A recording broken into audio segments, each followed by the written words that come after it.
Kristeva taler om objekt som det, der ikke kan forstås som subjekt eller objekt. En bevægelse midt imellem.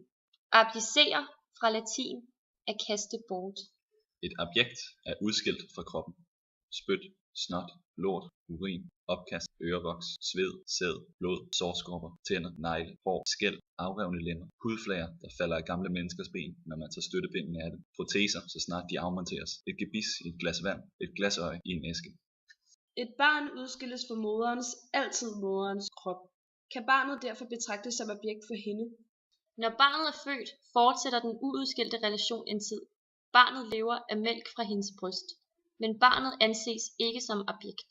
Der sker en glidning væk fra forældrene, med en proces mod at blive subjekt. Forældrene hjælper til i denne proces. De ser subjektet før barnet selv og opmuntrer det til at styrkes. De lader barnet se sig selv på video for eksempel. De lærer det at sige jeg og du og at bytte om på de to, når den anden der taler. Før barnet forstår sig selv som subjekt, omgås det objekter for tæt, som om det endnu var en del af kroppen. Det samler sine tænder i en æske, ælter hår fra hårbørsten til en bold, opbevarer lakrids for tæerne i et hjørne af sengen. Samlingerne trues af forældrene. At blive subjekt er også at afgrænse sin samling. Subjekt er det, der er levende og ved bevidsthed. Objekt er det, der er dødt og uden bevidsthed. Objektet er døden, der inficerer livet. Barnet skal kende døden og genkende den i objekterne. Objekter skal afstødes og derefter bortkastes.